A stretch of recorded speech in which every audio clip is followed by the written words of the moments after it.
Alright, so we're going to go ahead and set this door. These doors here you can flip-flop around, so just make sure that you get them the way you want it. This one here says swinging in to the left, so we're going to set it in just like this. Before you do it, I always caulk the bottom here. Set it in there. Just like to get a pretty good caulking along here, especially on the front side here.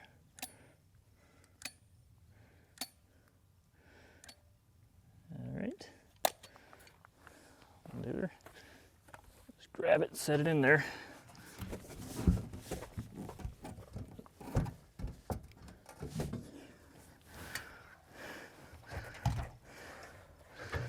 So this door doesn't, it's just a C channel, so kind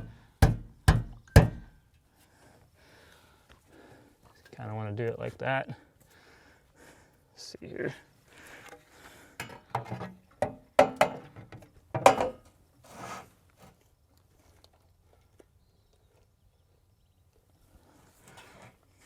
Okay. Kind of centered up in there.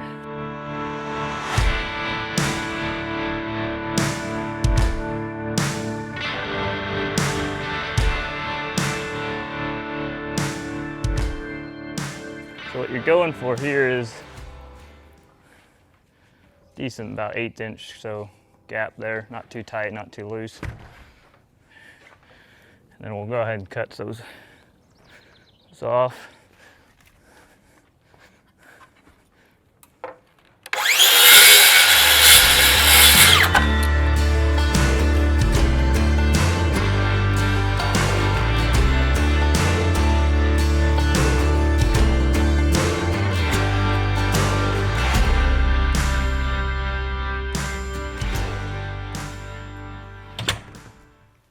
Alright, it's nice and sealed off. That plate's already on there, so if you need to, you can adjust that plate in and out a little bit, or even a trick is to come on the inside and this little tab that goes in, just bend it, like say it's loose, you can bend that tab out a little bit. That way the door shuts further out, but that's it. She's installed. So now we're gonna go ahead and trim around this door. I'm gonna put my base trim on first.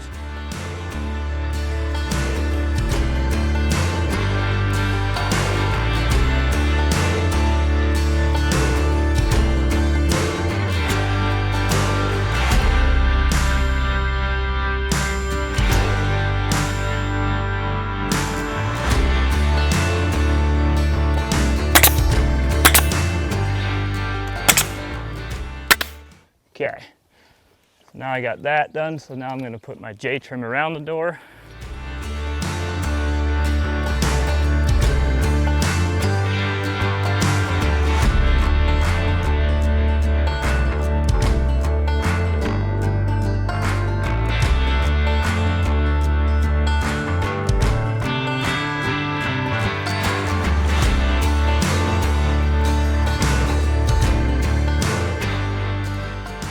Okay, and when I'm done with the metal, what I'll do is once this metal gets screwed on and this gets kind of set to right where it's going to stay, I'll take a bead of caulk then and caulk all the way along here, because it's just kind of overlapping. With this being a C channel, I don't have the other way like a normal door would. But, so yeah, that's it. All right, so now we're going to trim out a garage door here. I usually put the side ones on first. I just go down somewhere in that 8.3 range. So I'm gonna mark it, that would be the top actually. All right, so like 8.3. I'm gonna go about 1.5 inches past for a little flange.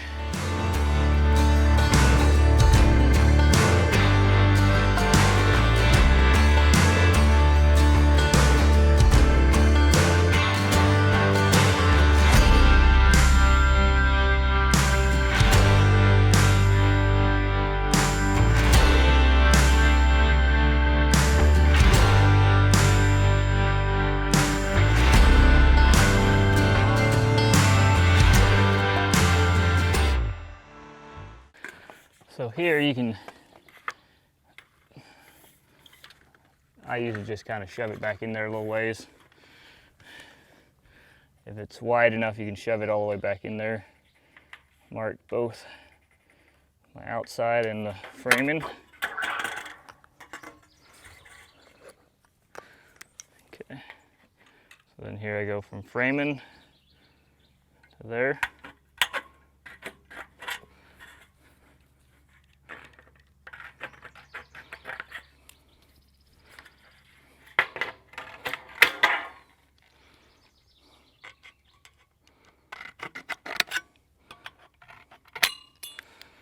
Just cut it off. You can either do that or cut it off, it doesn't really matter. So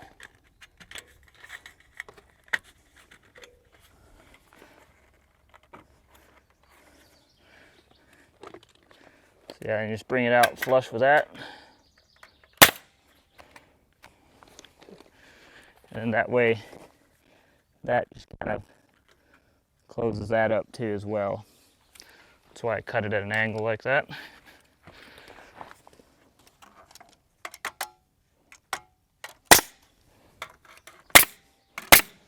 Just like that.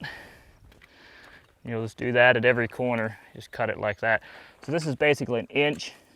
This goes back to framing, then you just cut this out, and then that way your corner can sit right on top. Make sure they line up and everything. Looks pretty good. All right, so we're ready to get started with our metal. We got it all scattered out. I will tell you some negative things about getting all your metal out and wrapping your whole building at one time is if all the wind comes up, you know, your panels can peel off or your stuff can rip off. But it's pretty calm, so I figured I'm probably good to just do everything at one time. The more you can do that, obviously the more efficient you are. So that's why I did it that way. I just wrapped everything, it's calm. So I'm just got all my metal out, get all the holes punched, and now I'm just gonna go real fast and set it, and then I'll come back and then I'll put all the screws in. So I'm just gonna put a couple screws in each piece, get them all on, and then go around and put all the screws in.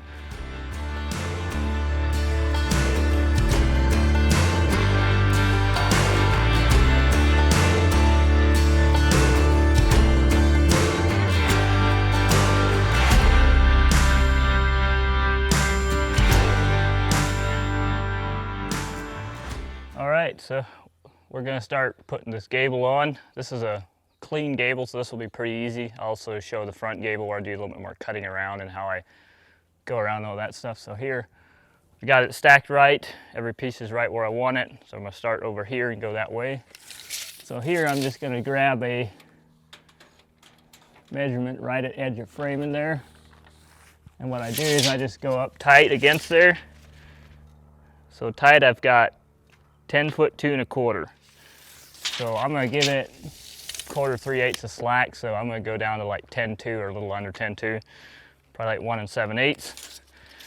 That will be, so since I'm ending up 30 foot, ending up with a full piece, I'm gonna start center rib edge of framing like I do for a full piece, ending in a full piece. So I'll go right on the center of this high. I'll go 1 7/8, 10 foot 1 7/8. Then what I do is I just make it easier on myself. You can always measure it up, but I just do this way. And I've got 2 1/4, 1 foot 2 1/4 to there. And with this being a 412, it's gonna go a foot from center to center. It's gonna be exactly a foot difference because it's 3 feet. So it's 4 inches, 4 inches, 4 inches. So what I can go is just 2 1/4 here. And then these pieces are all a foot longer. So then I can just, unless I have to adjust it for any reason, I can just come over here on the next piece then and do the exact same thing and just mark it. I don't even have to check it. But then if you need to make it longer or shorter, you can adjust that. You just got to remember it's backwards, because if it's too tight, then you got to make your measurement longer, because that'll make your piece shorter. So if that's too confusing, you know, always just measure from the bottom. But that's how I do it, just because everything is perfectly stacked that way, so you can do it that way. So mark across there.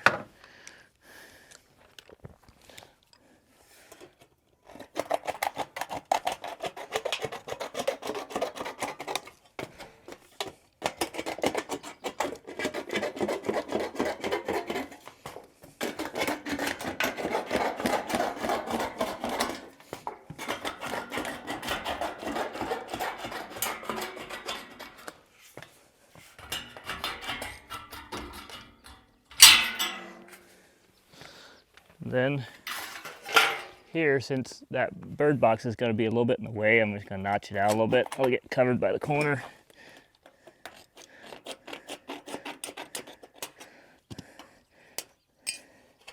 So then we'll put it up there.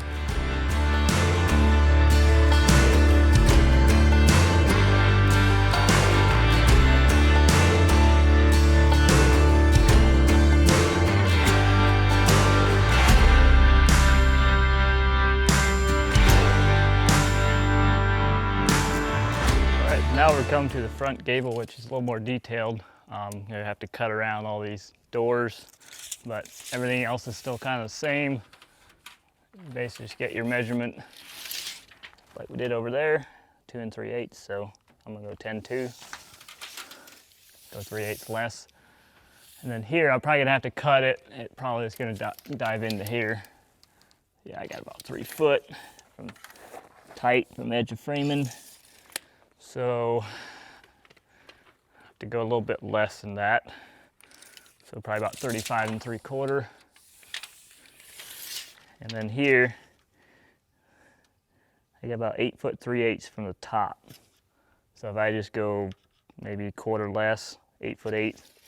Now the main thing you want to keep in mind is, you know, if you got a quarter, half-inch gap up here, you're only going to be able to go up, so you don't want to come down too far in there, or you can't go up far enough to go over the top and then come back down.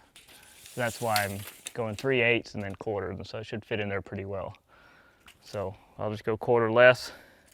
So 8 8, 35 3/4, and then I'll go 10-2 and 11-2.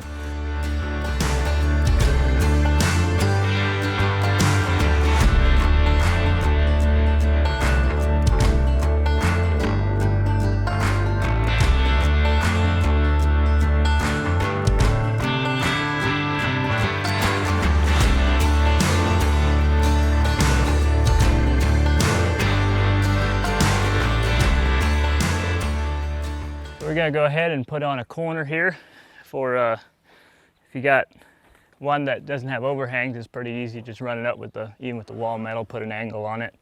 But for this one, you gotta cut a little bit around the box. So I go here, just make it pretty tight, 10.5, 9, 10.5. And then if you got your bird box right in and out, that's where this matters. You can just come over like an inch and then go up 3.5 on 412.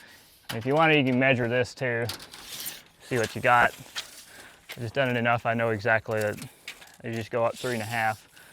So what we'll do is, we'll come up this way, 9, 10.5. So this side would be the sidewall side. Make sure you get that right. And then you square across 1 inch. And then you'll go up 3.5,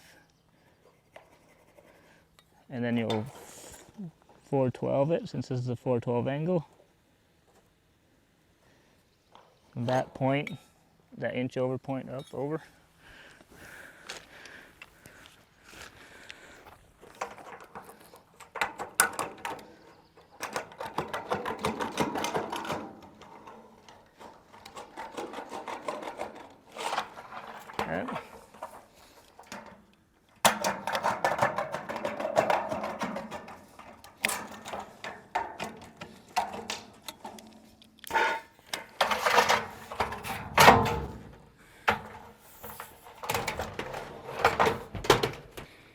So then here on top,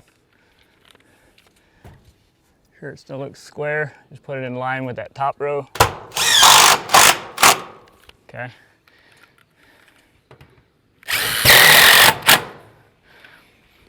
Then here's another thing you can do. It's not necessarily have to, but just put a bead of caulk right here and right here. Just a little bit, just to help it. I mean, it's underneath the overhang, but yeah, just make it look, the trick is make it look square and fit in there, not like really cockeyed and stuff like that. And this is why keeping this metal too pretty square when you come over, because then, you know, you'll kind of be able to tell if it's pretty far off, you know, if it's running like that or whatever. And then just finish in, put in all the rest of the screws and in line with those, and it'll be done.